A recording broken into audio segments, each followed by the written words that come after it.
แล้ววันนี้เรามาต่อในส่วนของ EP ที่2เนอะก็ถือว่าห่างหายไปนานเติบเนาะห่างหายไปนานเติบในส่วนของการเรียนรู้ระบบ SMCX ในการวิเคราะห์ตลาดซึ่งว่าในคลิปก่อนนี่ค่อยได้สอนเกี่ยวกับ Market Structure โครงสร้างตลาดและเราได้เรียนรู้เกี่ยวกับCharge และ Boss หรือว่าเราได้เรียนรู้เกี่ยวกับ Change of Character และกับ Breakup Structure นั่นเองซึ่งว่าเราจะมาลื้อฟื้นและจะมาย้ำคืนอีกทีนึงเกี่ยวกับ Market Structure หรือว่าเกี่ยวกับโครงสร้างของตลาดและการ Change of Character การ Breakup Structure แล้วเขาจึงจะไปสืบต่อสิ่งที่เขาจะเรียนในมื้อนี้หรือว่าสิ่งที่เขาจะสอนในมื้อนี้เขาจะสอนเพิ่มเติมเกี่ยวกับ Demand Supply Zone ที่เขาอาจจะใช้เข้าในการเข้าออเดอร์ 1. Demand Supply Zone 2. Fair Value Gap หรือว่า FVG นั่นคือ Demand Supply Zone 2 คือ Fair Value Gap และ 3 ก็คือ Liquidity นั่นเองเนาะไปเบิ่งกันเลยสิ่งที่เราจะได้เรียนในครับคืนนี้หนึ่งจะเป็นในเรื่องของ Demand Zone และ Supply Zone เนาะซึ่งเขาจะเขียนเป็นตัว D และตัว Z เลยและ Supply Zone จะเขียนตัวย่อแบบนี้เนาะ Demand Zone และ Supply Zone Demand Zone และ Supply Zone ส่งมาก็คือ Fair Value Gap หรือว่า FVG Fair Value Gap หรือว่า FVG และก็3คือ IDM Inducement และ Liquidity Sweep นะ Liquidity Inducement Liquidity เขาจะเขียนเป็นLQ เนาะเขาจะเขียนเป็น LQ แล้วก็ Liquidity Sweep เนาะLQ Sweep แบบนี้ซึ่งเดี๋ยวเขาจะไปเบิ่งในกราฟจริงว่ามันเป็นแบบไหนเราจะไปเบิ่งในกราฟจริงก็คือที่ค่อยได้บอกไปนะในคลิปที่แล้วเนี่ยสิ่งที่เราได้เรียนรู้ไปเนี่ยเราได้เรียนรู้ในเรื่องของโครงสร้างตลาดซึ่งเขาจะมาลื้อฟื้นอีกทีนึงว่าโครงสร้างตลาดเป็นแบบไหนก็คือที่ค่อยได้บอกไปโครงสร้างของกราฟถ้าหากว่ามันเป็นเทรนด์ขาลงเนาะมันจะเป็นแบบนี้มันจะมีการย่อตัวลงมาแบบนี้อย่างตัวเนืองลงมาแบบนี้อย่างตัวเนืองและการที่มันจะขึ้นไปเนี่ยมันจะเกิดการ change of character แบบนี้และเกิดขึ้นไปแบบนี้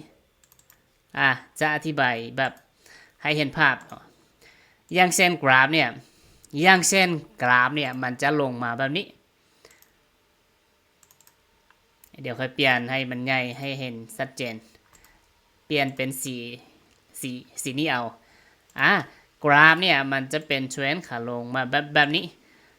แล้วจุดไฮเนี่ยมันจะต่ำกว่าไฮเดิมเนาะและมันก็มาสร้างจุดโลที่ต่ำกว่าโลเดิมไปสร้างจุดไฮที่ต่ำกว่าไฮเดิมและก็ลงมาสร้างจุดโลที่ต่ำกว่าโลเดิมไปสร้างจุดไฮที่ต่ำกว่าไฮเดิมและก็ลงมาสร้างจุดโลที่ต่ำกว่าโลเดิมแบบนี้คือเทรนด์ขาลงแต่ถ้าหากว่ามันสามารถที่จะไปสร้างจุดไฮที่ต่ำกว่าไฮเดิมแบบนี้มันสามารถที่จะไปสร้างจุดไฮที่ต่ำกว่าไฮเดิมแบบนี้แสดงว่าจุดโลเนี่ยมันมีความแข็งแรงในการที่จะส่งแห่งซื้อดันขึ้นไปจนแห่งซื้อสามารถที่จะมีจุดไฮที่สูงกว่าและมันก็ลงมาแบบนี้เนาะลงมาสร้างจุดโลที่สูงกว่าโลล่าสุดไปสร้างจุดไฮที่สูงกว่าลงมาสร้างจุดโลที่สูงกว่าสร้างจุดไฮที่สูงกว่าและก็ถ้าหากว่ามันจะลงมาจากเทรนด์ขาขึ้นเป็นเทรนด์ขาลงมันจะต้องสร้างจุดโลที่สูงกว่าแล้วไปสร้างจุดมันจะต้องมาสร้างจุดโลที่ต่ำกว่ามันเป็นสูงกว่าแล้วไปสร้างจุดไฮที่สูงกว่าไปต่ำกว่ามันเป็นสูงกว่ามันจะเป็นแบบนี้เนาะซึ่งโซนเนี้ยจะเป็นการเอิ้นว่าการบอสเนาะการบอสลงมาหรือว่า breakup structure ลงมาอย่างเช่นมันจะเป็นการบอสที่เขาเขียนเป็น BOS แบบนี้ตัวหนังสือนี้เขาจะเขียนให้มันเขาจะสำหรับตัวหนังสือเนาะเขาจะเขียนให้มันใหญ่ๆหรือว่าเขาจะเปลี่ยนเป็นตัวสีนี้ก็ได้นะซึ่งจะเขียนให้เป็นตัวใหญ่ๆเลยบอสลงมาจะเขียนเป็นตัวสีแดงก็ได้บอสลงมาแบบนี้บอสลงมาแบบนี้แล้วก็บอสแบบนี้ลงมาแล้วก็บอสลงมาแบบนี้อีกถ้าหากว่ามันจะทะลุลงมาได้มันจะต้องบอสอีกทีหนึ่งแต่สิ่งที่กราฟเฮ็ดก็คือเป็นอย่าง มันจะต้องบอสลงมาแบบนี้เนาะถ้าหากว่ากราฟมันยังสืบต่อเป็นเทรนด์ขาลงต่อไปมันจะต้องบอสแบบนี้แต่มันโบเฮ็ดแบบนั้นเนาะมันเกิดการ change of character ส่วนนี้เขาเรียกว่าเป็นการ change of character หมายถึงการเปลี่ยนแปลงโครงสร้างของกราฟฉะนั้นเนี่ยการยืนยันการเปลี่ยนแปลงโครงสร้างของกราฟมันจะต้องเกิดการบอสและตามมาด้วยมันจะต้องเกิดการชอสและตามมาด้วยการบอสอีกทีนึงแบบนี้เขาจึงสามารถที่จะเป็นการยืนยันการเปลี่ยนโครงสร้างของกราฟซึ่งตัวนี้เขาจะเปลี่ยนเป็นสีเขียวก็จะเปลี่ยนเป็นสีเขียวเพื่อที่จะง่ายว่าเพื่อที่จะรู้ว่ามันเป็นการชอสบอสขึ้นหรือว่าลงและก็บอสขึ้นไปอีกเนาะบอสขึ้นไปแบบนี้อันนี้คือการเปลี่ยนแปลงโครงสร้างถ้าหากว่ามันชอสอย่างเดียวและมันบ่สามารถที่จะบอสได้อาจจะเป็นเพียงแค่การขึ้นมากด liquidity sweep ก็ได้แล้วถ้าหากว่ามันจะเป็นเทรนด์ขาขึ้นต่อไปมันจะต้องบอสไปแบบนี้ขึ้นไปทะลุขึ้นไปแต่สิ่งที่มันเฮ็ดกราฟมันเปลี่ยนโครงสร้างมันก็ทำการชอสลงมาโซนนี้เราจะเอิ้นว่าเป็นการชอสchange of character หรือว่าเปลี่ยนแปลงโครงสร้างลงมาอันนี้คือพฤติกรรมของกราฟเนาะฉะนั้นเนี่ยสิ่งสำคัญที่สุดที่เราจะต้องเห็นเราจะต้องหาก็คืออย่างสิ่งสำคัญที่สุดที่เราจะต้องหาก็คืออย่างเราหาสวิงที่มันก็ให้เกิดการชอสก็คือสวิงกรอบนี้และก็สวิงกรอบนี้เพราะว่าจังใดก็ตามเนี่ยกราฟมีโอกาสที่จะกลับไปเคลียร์จุดเก่าหรือว่ามีโอกาสที่จะกลับมาหาจุดเก่าอย่างเช่นพฤติกรรมของกราฟเนาะเวลาที่มันเกิดการชอสลงมาแบบเนี้ยการเทรดด้วยระบบ SMCX เนี่ยเราจะหาโซนที่มันเป็นเราจะหาโซนที่มันเป็น supply ถ้าหากว่ามันเป็นเทรนด์ขาลงเขาจะหาโซนที่มันเป็น supply ในการเข้าออเดอร์ถ้าหากว่ามันเป็นเทรนด์ขาขึ้นเขาจะหา demand ที่มันสร้างไว้เป็นการเข้าออเดอร์ยกตัวอย่างเช่นถ้าหากว่าเป็นเทรนด์ขาขึ้นยกตัวอย่างเป็นเทรนด์ขาขึ้นแบบนี้เนาะเขาจะหาโซนที่มันสามารถที่จะก่อให้เกิดการ change of character ขึ้นไปมันจะมีแท่งเทียนที่เรียกว่าเป็นแท่ง order block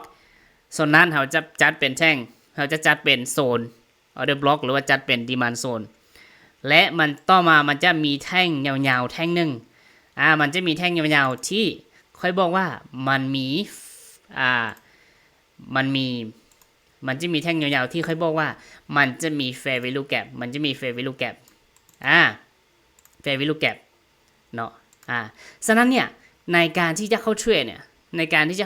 ยก็คือยกตัวอย่างว่าเขาเห็นว่ากราฟเนี่ยมันเกิดการ change of character แล้วฉะนั้นเนี่ยเขาจะต้องหาโซนที่มันมี fair value gap หรือว่าโซนที่มันเป็น order block เพื่อให้กราฟเนี่ยมันลงมา retest และมันเกิดการ change of character ในกรอบทำเฟรมย่อยแล้วจึงเข้าออเดอร์ในการซื้อขึ้นไปเวลาที่มันบอสขึ้นไปเขาก็หาโซนที่มันเป็นดีมานและรอให้กราฟเนี่ยมันลงมาและมันลงมาเต้ดีมันหรือว่ามันเคลียร์ liquidity sweep ปุ๊บมันก็ขึ้นไปแบบนี้เนาะอันนี้จะเป็นโครงสร้างของตลาดในกรอบ time frame กรอบใหญ่หรือว่าโดยรวมแล้วกันแต่จริงๆในการเทรดมันบ่ได้ง่ายแบบนี้เนาะในการเทรดจริงๆมันบ่ได้ง่ายแบบนี้กราฟสิ่งที่กราฟเฮ็ดมันแม่นอย่างถ้ามันเป็นเทรนด์ขาลงเนาะแบบนี้ถ้ามันเป็นเทรนด์ขาลงถ้ากราฟเนี่ยมันเป็นเทรนด์ขาลงเนี่ยสิ่งที่มันสร้างแม่นอย่างมันจะสร้างอย่างให้เราเห็นถ้ากราฟมันเป็นเทรนด์ขาลงแบบนี้เนาะอันนี้คือเทรนด์ขาลงซะและการที่มันจะขึ้นไปเนี่ยมันอาจจะมาไซด์เวย์แถวนี้ขึ้นไปแบบนี้แล้วก็ขึ้นไปแบบนี้เหมือนจะขึ้นแล้วก็ลงมาแบบนี้เนาะอันนี้คือพฤติกรรมของกราฟฉะนั้นเนี่ยการที่เราจะรอเทรดเนี่ยในเมื่อที่เราเห็นว่ากราฟเนี่ยมันได้ทำการบอสแล้วเนาะทำเฟรมใหญ่มันได้ทำการบอสลงมาแบบนี้อันนี้คือการบอสทะลุโครงสร้างลงไปบอสแบบนี้ฉะนั้นเนี่ยถ้าหากว่าเขาจะเทรดเขาจะต้องหาซัพพลายที่มันก็ให้เกิดการบอสแบบนี้ก็คือจะเป็นซัพพลายแบบนี้ซัพพลายโซนที่มันก็ให้เกิดการบอสและรอจังหวะในการขึ้นไปของกราฟ การที่กราฟขึ้นไปมันจะขึ้นไปได้หลายแบบเนาะมันจะเป็นรูปแบบของfalling wedge หรือว่ามันหลักๆมันจะถ้าว่าเป็นเทรนด์เกิดขึ้นมันจะเป็นรูปแบบของ flat pattern และ rising wedge แบบนี้เป็นแบบนี้ให้คนคิดว่ามันเป็นเทรนด์เกิดขึ้นไปบางทีเนี่ยก่อนที่มันจะลงเนี่ยมันจะขึ้นไปเคลียร์ liquidity sweep แบบนี้แล้วมันจะลงมายกตัวอย่างถ้าหากว่าคนที่ช่วยตามเทรนด์ไลน์หรือว่าคนที่ช่วยตามเทรนด์คนที่ช่วยตามเทรนด์ไลน์แล้วว่าไงคนก็จะกดซื้ออยู่แถวนี้ลงมาซื้อขึ้นไปขายขึ้นไปขายลงมาซื้อขึ้นไปขายลงมาซื้อลงมาซื้อขึ้นไปแล้วก็ขายฉะนั้นเนี่ยสิ่งที่กราฟเฮดก็คือกราฟจะเห็นแนวใดสิ่งที่กราฟเฮดก็คือในเมื่อที่มันขึ้นไปปุ๊บเนาะมันขึ้นไปปุ๊บมันอาจจะทำการ break ทะลุแบบนี้โซนนี้จะเป็นโซนที่ทะลุส่วนคนที่เทรดในการ break คนที่เทรดเวลาทะลุเขาเห็นว่า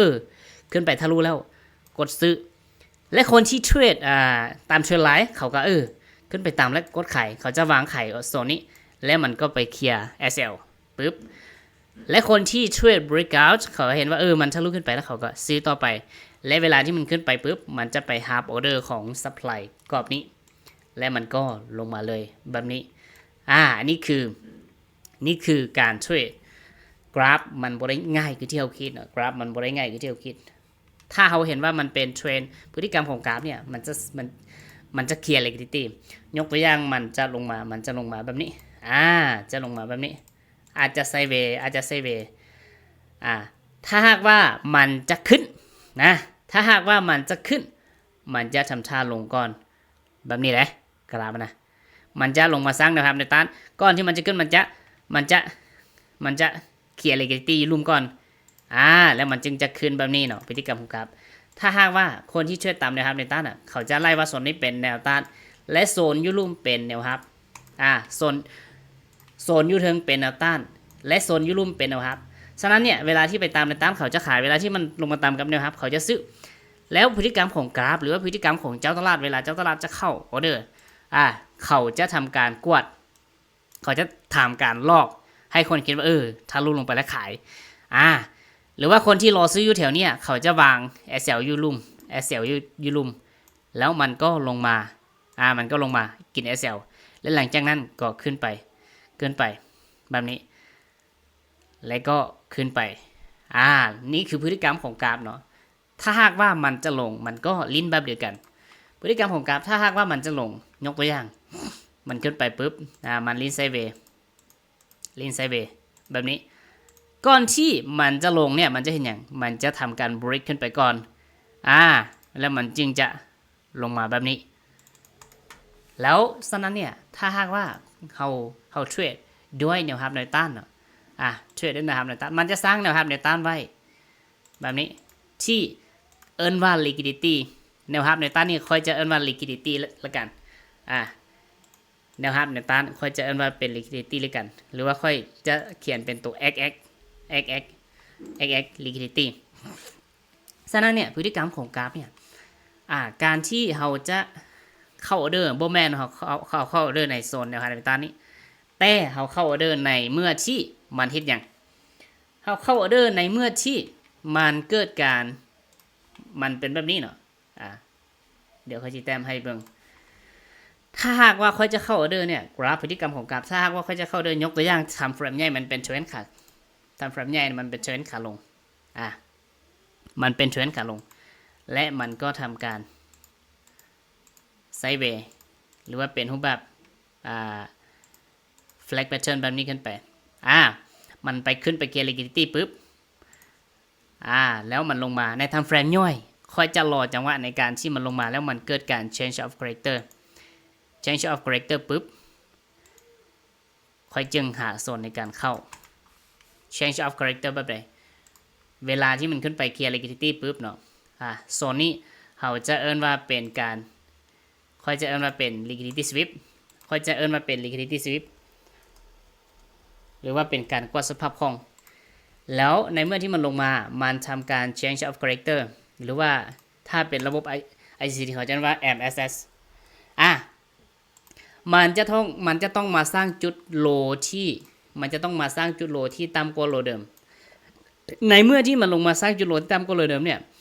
เขาจะหาซัพพลายใหม่เขาจะหาซัพพลายฟลิปหรือว่าซัพพลายที่มันสามารถที่จะก่อให้เกิดการทะลุนั่นซัพพลายล่าสุดเนาะที่มันก่อให้เกิดการทะลุนั่นถ้าหากว่ามีซัพพลาย2อย่างเนาะปกติแล้ว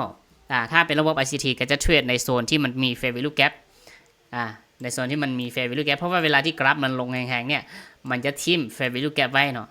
แล้วเขาจะเข้าด้วยในโซน Fair Value Gap ถ้าหากว่าเป็นระบบ ICT แต่ว่าระบบ ICT เนี่ยเหตุผลที่ค่อยบ่ใช้ก็คือมัน SL ค่อนข้างที่จะกว้างฉะนั้นเนี่ยค่อยจะมักใช้ในค่อยจะใช้การเข้าออเดอร์เนี่ยค่อยจะเข้าออเดอร์ด้วยระบบ SMC เข้าออเดอร์ในโซน Supply Demand เป็นหลักอย่างเช่นการที่มันลงมาเนี่ยมันจะสร้าง supply ไว้นะมันจะสร้าง supply ที่เป็นว่า supply flip zone ซึ่งค่อยเขียนเป็น supply flip แบบนี้ flip zone supply flip zone แบบนี้แล้วทีนี้เนี่ยให้ชื่อว่าถ้าหากว่ามี supply ที่อยู่ใกล้กันเนาะมี supply ที่อยู่ใกล้กันให้เราคิดว่า supply ที่นึงเป็น IDM แล้วกันบางเทื่อยกตัวอย่างนะถ้าหากว่าโซนนี้ก็เป็นซัพพลายโซนนี้กับโซนเทิงก็เป็นซัพพลายโซนรุ่นก็เป็นซัพพลายถ้ามันอยู่ไกลกันเนี่ยเราสามารถเอาโซนรุ่นเป็นซัพพลายที่ฮับออเดอร์ได้แต่ถ้าหากว่ามันอยู่ไกลกันค่อยจะอาศัยโซนนี้เป็น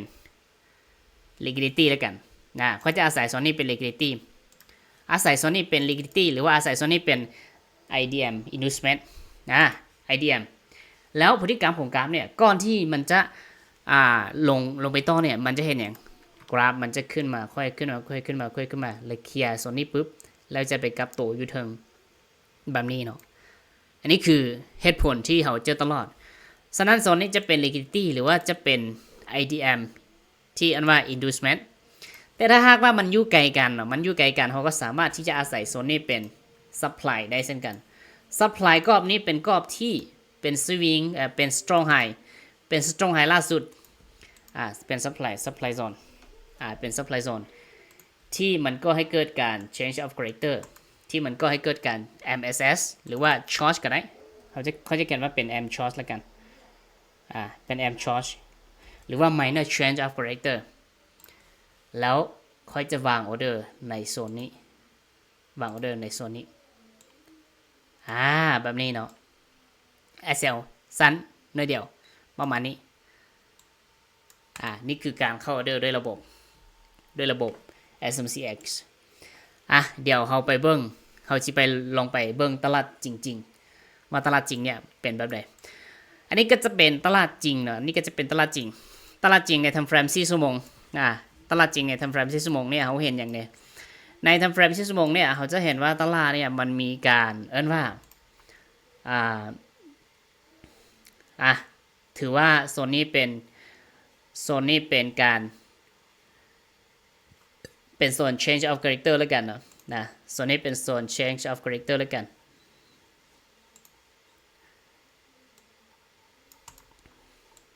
ตลาดจริงเนี่ยก่อนหน้านั้น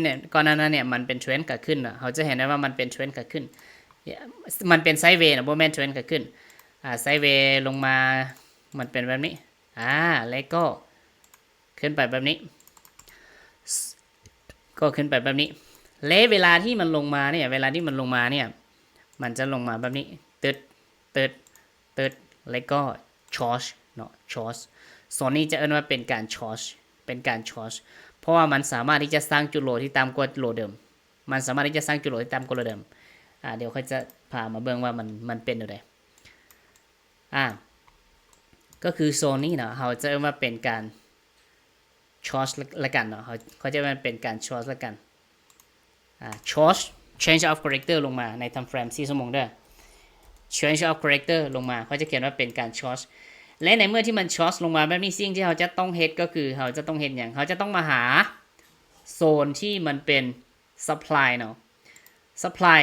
ก็คือโซนนี้supply ก็คือโซนนี้โซนที่มันสามารถที่จะกดราคาลงไปให้ทะลุลงไปได้ฉะนั้นเนี่ยการที่เราจะเข้าออเดอร์เนี่ยเราเข้าออเดอร์ในโซนนี้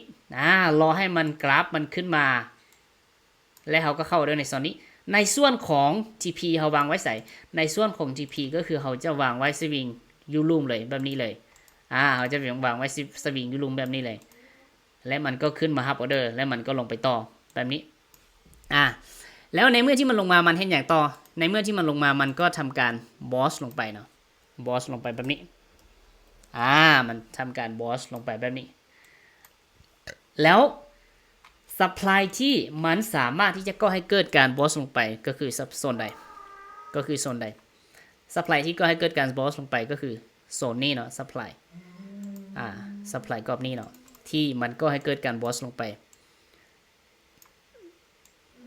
supply กรอบนี้มันก็ให้เกิดมันสามารถให้เกิดการบอสลงไปฉะนั้นเนี่ยเราก็สามารถที่จะวางออเดอร์แถวนี้ได้แต่ว่าจริงๆการเทรดเราก็บ่ควรที่จะวางออเดอร์ไว้เลยเนาะSL กับ U เถิงของไซเทียนแล้วก็ TP เนี่ยสวิงโลเลย TP เราสามารถที่จะวางไว้กับ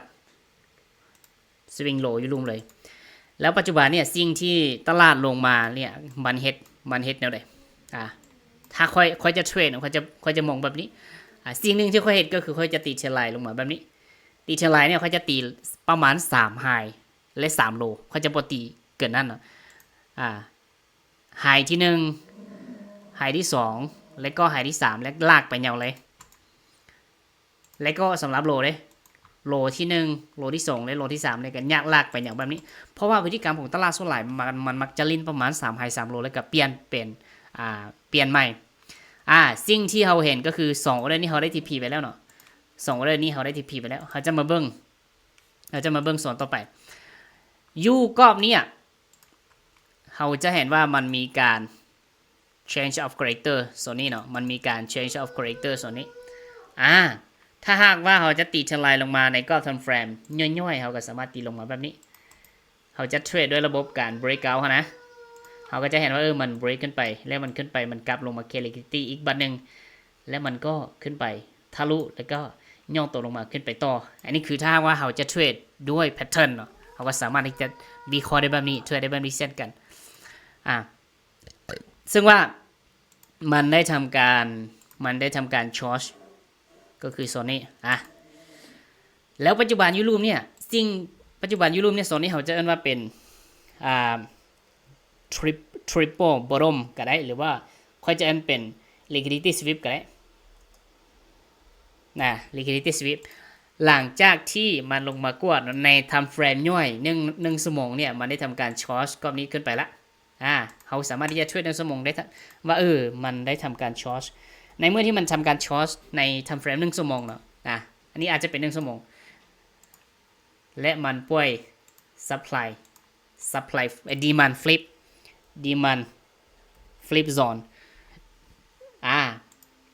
มันช็อตในกรอบทำเฟรมย่อยแต่ว่าในทำเฟรม4ชั่วโมงเนี่ยจริงๆก็น่าจะยังบ่ได้ช็อตเตือนเนาะฉะนั้นเนี่ยเขาถ้าหากว่าเขาเทรดในกรอบ1ชั่วโมงหรือว่าในกรอบสั้นๆเขาก็สามารถที่จะวาง order pending อยู่แถวนี้แบบนี้ได้แต่ความเสี่ยงก็คือมันมีโอกาสที่จะลงมาเคลียร์ SL อีกบัดนึงความเสี่ยงสูงฉะนั้นเนี่ยเขาจะต้องรอให้มันลงมาเคลียร์ liquidity ก่อนและมันขึ้นไปก่อนซึ่งว่าโซนนี้มันได้ลงมาเคลียร์ liquidity เนาะและมันได้ทำการช็อตในทำเฟรมใหญ่ช็อตในทำเฟรมใหญ่เขาจะเปลี่ยนตัวหนังสือนี้เป็นสีฟ้าแล้วกันช็อตแล้วแล้วดีมานด์ที่มันก็ให้เกิดการช็อตก็คือดีมานด์กรอบนี้ก็คือดีมานด์กรอบนี้เนาะเอามาเบิ่งว่าตลาดเนี่ยมันจะลงมาครับออเดอร์อยู่ในโซนนี้บ่เขาก็จะต้องดึงมาใกล้ๆให้เห็นภาพว่าดีมานด์กรอบนี้ยูรูมนี่มันมีอย่างเดมันมีอย่างเดยูรูมเนี่ยมันจริงๆมันก็มี fair value gap เนาะโซนนี้ค่อนข้างที่จะวางฉะนั้นเนี่ยประมาณนี้เนาะเขาสามารถที่จะวางออเดอร์แถวนี้ประมาณแถวนี้ขึ้นไปหาส่วนเทิงแล้วกราฟเนี่ยมันมีโอกาสที่จะลงมาปึ๊บแบบนี้โอเคไป เบิ่งกันว่ามันจะมาตามที่เราคาดการณ์บ่มันบ่ได้หมายมันอาจจะบ่ได้มาทุกข้างเนาะบางทีมันขึ้นไปย่อเลยมันก็บอสขึ้นไปอีกทีนึงก็เป็นไปได้อันนี้จะเป็นทำเฟรมนึง4 ชั่วโมงนะจะเป็นทำเฟรม4 ชั่วโมงเบิ่งกันว่ามันจะมาหาออเดอร์ของเราได้บ่คิดว่ามันน่าจะมาแถวนี้ประมาณนี้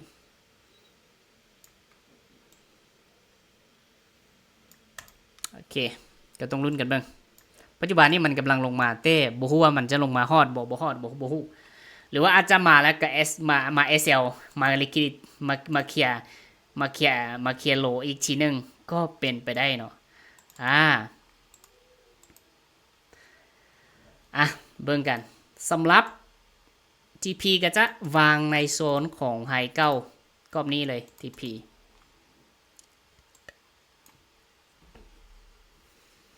เบิ่งกันปัจจุบันเนี่ยกราฟกำลังลงมาละค่อยจะลบลูกศรตัวนี้ออกก่อน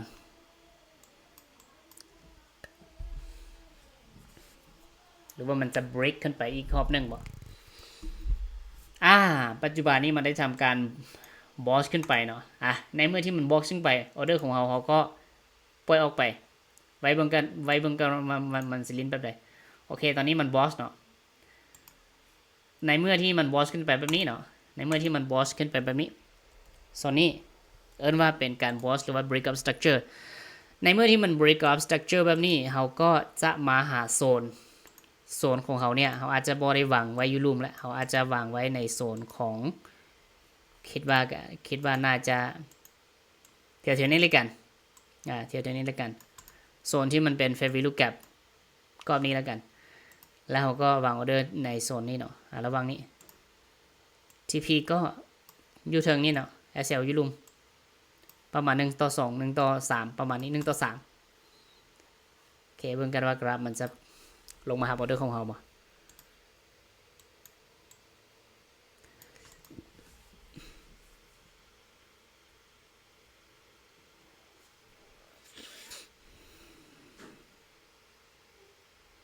มันก็ควรที่จะลงมาเนาะมันควรที่จะลงมาอย่างแน่นอนทำเฟรม4 ชั่วโมงแต่ถ้าว่าเขาต้องการที่จะเข้าออเดอร์ในโซนราคาที่มีความแม่นยำที่สุดเนี่ยเขาก็ควรที่จะรอ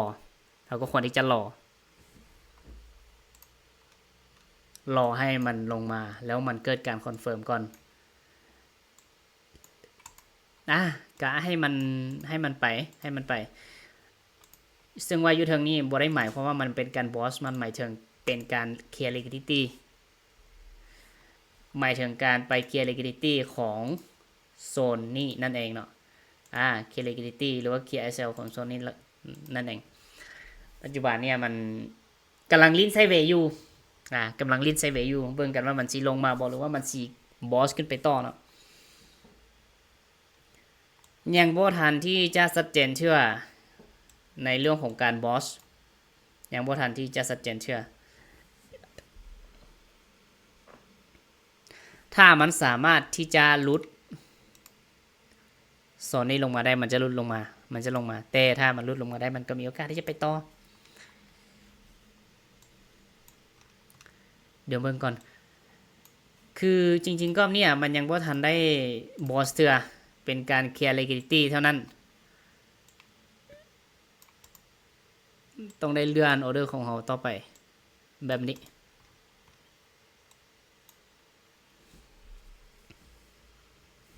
มันสร้างเทรดไลน์ liquidity ไว้เพื่อหลอกกวดเท่านี้เบิ่งกันว่ามันบอสแล้วบ่โอ้ my god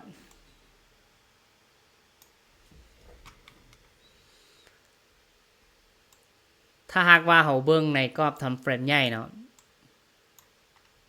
เบิ่งในกรอบทำเฟรมใหญ่ถ้ามันเป็นแบบนี้ก็แสดงว่ามันอนาคตมันน่าจะมากลับมาโซนนี้เนาะแต่ว่าปัจจุบันเนี่ยมันจะยังบ่ทันมาปัจจุบันนี้มันยังบ่ทันมาฉะนั้นเราจะมาวิเคราะห์ในกรอบของโซนนี้แล้วกัน ค่อยจะย่อมาที่1ชั่วโมงเนาะเพื่อที่เขาจะได้เข้าออเดอร์ในหรือว่า15นาทีก็ได้4ชั่วโมงนี่มันไกลเกินไป15นาทีก็ได้อยู่โซนนี้น่าจะมีเข้าเนาะน่าจะมีเข้าค่อยคิดว่าน่าจะมีเข้าซึ่งว่ากราฟได้ทำการบอสขึ้นไปในทำเฟรม15นาทีอันนี้ก็บอสขึ้นไปซึ่งว่ามันบอสขึ้นไปแล้วมันมีซัพพลายไว้แถวนี้เนาะมันบอสขึ้นไปมันมีซัพพลายไว้แถวนี้มันก็ลงมาฮับแล้วกราฟก็ลงมาฮับซัพพลายแล้วก็ขึ้นไปแล้วก็บอสแล้วมันก็ลงมาฮับอีกทีหนึ่งฉะนั้นเนี่ยโซนนี้กับบอสมาฮับบอสแล้วก็ลงมาฮับเขาจะเบิ่งว่ากราฟมันจะขึ้นชิปแบบใดก่อนถ้ามันบอสขึ้นไปอีกทีหนึ่งเนาะเขาจะรอให้มันบอสขึ้นไปอีกทีหนึ่งโซนนี้เขาจะรอให้มันบอสขึ้นไปอีกทีหนึ่งก่อนถ้ามันบอสก็จะเป็นการเคลียร์ liquidity ทำเฟรน15นาที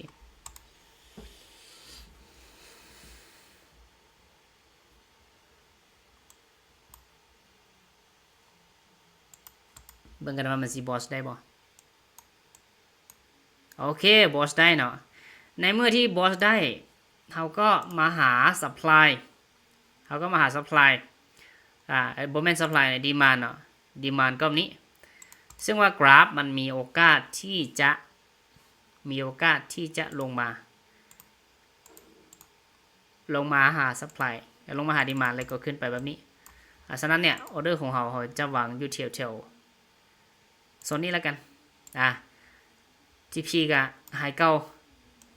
SL ยูลุมแบบนี้ก็เป็นกันว่ามันซีมาหาออเดอร์ของเขาบ่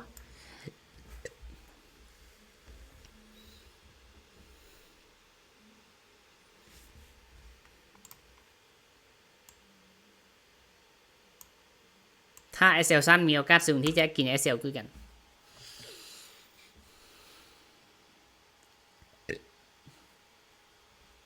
ปล่อยให้มันขึ้นไปแล้ว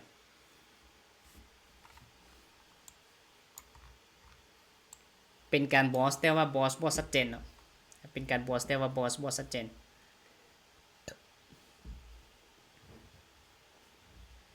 ตอนนี้กับบอสอีกวันหนึ่งทะลุขึ้นไปอีกบอสขึ้นไปอีกทะลุขึ้นไปอีกแล้วโซนนี้เขาจะค่อยจะจัดเป็น liquidity แล้วกัน liquidity สภาพคล่องของตลาดที่มันพร้อมรอเคลียร์ถ้าเราเทรดด้วยระบบ pullback เขาก็สามารถที่จะรอให้มันทะลุแล้วก็หาโซนในการเข้าเดอร์ได้บอสไปอย่างต่อเนื่องเนาะทะลุขึ้นไปอย่างต่อเนื่องโซนนี้ก็จัดในการบอสคือกันบอสทะลุขึ้นไปอย่างต่อเนื่องอาจจะต้องมาเทรดในทำเฟรม5นาทีถ้าเป็นแบบนี้แล้วถ้าว่ามันบอสไปอย่างต่อเนื่องเนี่ย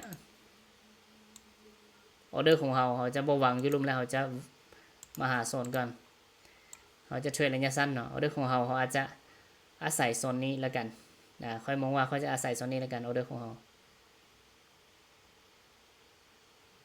แต่ว่าโซนนี้มันค่อนข้างที่จะบ่ชัดเจนค่อยจะอาศัยโซนนี้โซนดีมานด์โซนก็นี้ SL มันก็แถวนี้แล้วกัน SL แถวนี้แล้วกัน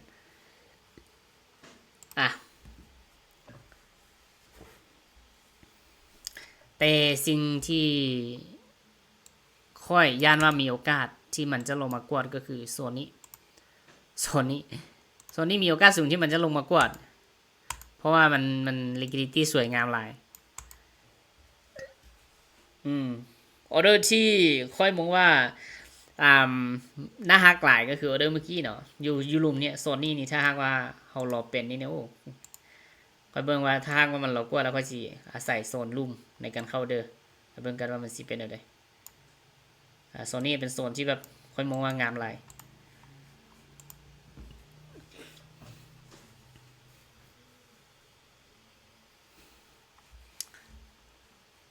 ปัจจุบันมันกำลังสร้าง liquidity ไว้เนาะ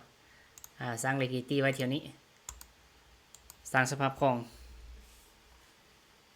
ปลี่ยนเป็นตัวหนังสือสีขาวแล้วกัน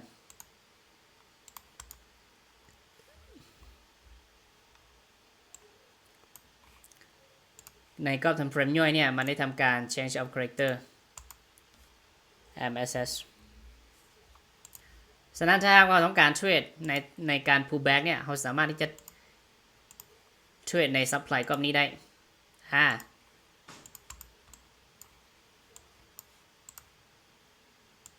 แบบนี้และรอให้กราฟเนี่ยมันขึ้นมาแบบนี้เก็บสั้นๆแบบนี้ได้เบิ่งกันว่ามันสิไปหาออเดอร์นั่นบ่ถ้ามันบ่ไปหาออเดอร์ก็แสดงว่ายูเทิงมันก็น่าสนใจโซนนี้มันก็น่าสนใจถ้ามันบ่ขึ้นไปหาออเดอร์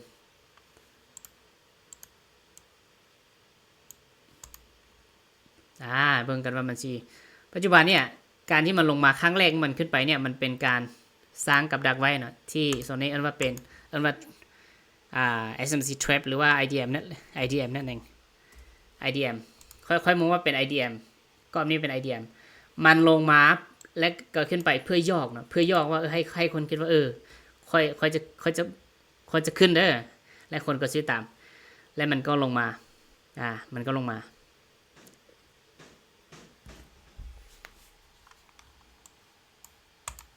เลือกออเดอร์ลุ่มก่อนเบิ่งออเดอร์นี้ก่อนออเดอร์นี้มีโอกาส SL สูงค่อยมองว่ามีโอกาส SL สูงเพราะอย่างในเมื่อที่กราฟมันเป็นแบบนี้เนี่ยยูโซนเนี่ยมันมีโอกาสถือว่ามันเป็น liquidity ที่ค่อนข้างที่จะงามแล้วกันงามหลายแล้วกันถ้าเอาได้ที่ SL เขาจะหาโซนโอเคเอาได้นี่เกือบ SL นะเบิ่งกันว่า SL แน่นอนค่อยเบิ่งว่า SL แน่นอน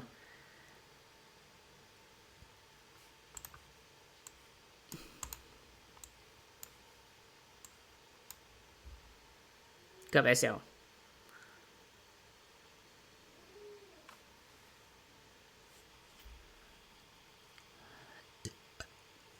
เบิ่งกันว่าจะ TP บ่ปัจจุบันมันมาฮับออเดอร์เนาะมันมาฮับออเดอร์ถือว่าเกือบ SL TP นี่ก็อยู่ไฮเก่า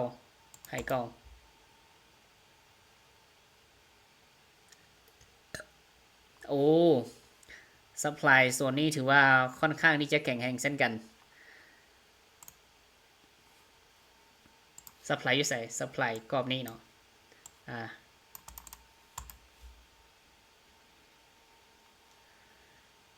ถ้าเก็บในกรอบสั้นๆนี่ก็ถือว่าได้อยู่แต่ว่านี่ทำเฟรน15 นาทีนะถ้ามันลิ้นแบบนี้มีโอกาสเคลียร์ SL แน่นอนถ้าว่ามันลิ้นแบบนี้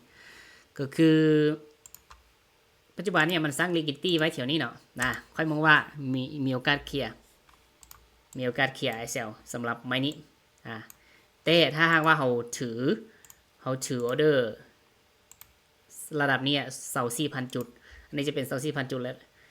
ก็ถือว่าเขาได้กำไรหลายแล้วสำหรับไม้นี้เนาะ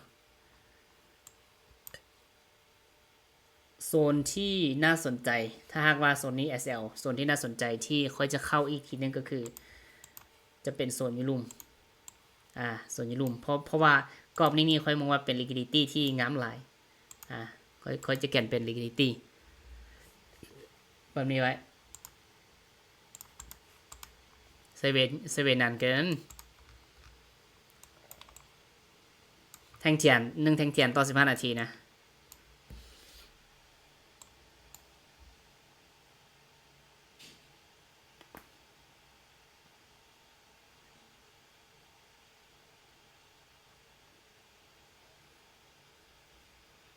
อาจจะ TP ได้เนาะอาจจะ TP ได้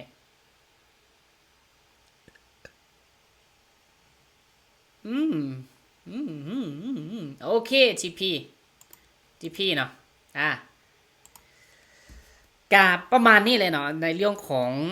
ก็คือที่ค่อยบอกไปแหละยูโซนเนี่ยมันบอสจากข้างเนาะมันบอส1ในการที่มันทะลุมันทะลุ1 2แต่ว่าโซนเนี่ยมันบ่งามโซนนี้มันบ่งาม มันอาจจะเป็น liquidity ในเมื่อที่มันมี demand ที่แฝงตัวไว้2โซนเนาะในเมื่อมันมี demand แฝงตัวไว้2โซนเนี่ยแม่นเขาอาศัย demand โซนลุ่มแต่การที่เขาจะเข้าออเดอร์บ่แม่นการที่เขาวาง pending order สำหรับค่อยเขาจะบ่วาง pending order การที่เราจะเข้าออเดอร์เนี่ยเขาจะรอให้กราฟว่าลงมาเบิ่งว่ามันจะลงมาหา demand บ่และในเมื่อที่มันลงมาหา demand เนาะในเมื่อที่มันลงมาหา demand เขาจะเบิ่งในกรอบ time frame ย่อยว่ามันมีการ change of character บ่อย่างแรกที่มันเฮ็ดก็คือมันได้ทำการเขาจะต้องเบิ่งว่ามันได้ทำการสร้าง IDM ไว้บ่หรือว่าทำการสร้าง liquidity ไว้บ่มันทำการสร้าง liquidity ไว้โซนนี้แล้วมันก็ขึ้นไป clear liquidity แล้วหลังจากนั้นมันก็ได้ทำการโซนเนี้ยจะเอิ้นว่าเป็น M short หรือว่าการ change of character ในกรอบ time frame ย่อยและในเมื่อที่มัน change of character ในกรอบ time frame ย่อยแล้วเขาจึงจริงๆเนี่ยการจะเข้าออเดอร์เนี่ยเขาจึงมาหาโซน demand ล่าสุดที่มันก็ให้เกิดการ change of character นั่นเองก็คือ demand zone นี้เนาะก็คือ demand zone นี้แล้วเขาจึงวาง pending order ไว้ในโซนนี้ในโซนนี้และ SL เนี่ยก็จะประมาณนี้ระดับ1ต่อ31ต่อ5ขึ้นไปแบบนี้เขาจึงจะได้ออเดอร์ที่งามและสำหรับวันนี้ค่อยก็จะยกตัวอย่างเพียงแต่นี้สำหรับ EP ที่3ที่4แม่นค่อยจะมา back test แบบนี้ให้ทุกคนได้เบิ่งในระบบการเทรดที่ค่อยใช้ค่อยเชื่อว่าหลายๆคนก็น่าจะยังงงอยู่หรือว่ายังบ่ทันเข้าใจแบบชัดเจนปานใดแต่ว่าในคลิปหน้าค่อยเชื่อว่าถ้าหากว่าใครที่ติดตาม EP 1 EP 2 EP 3ขึ้นไปก็น่าจะมีความเข้าใจหลายขึ้นและก็หลายขึ้น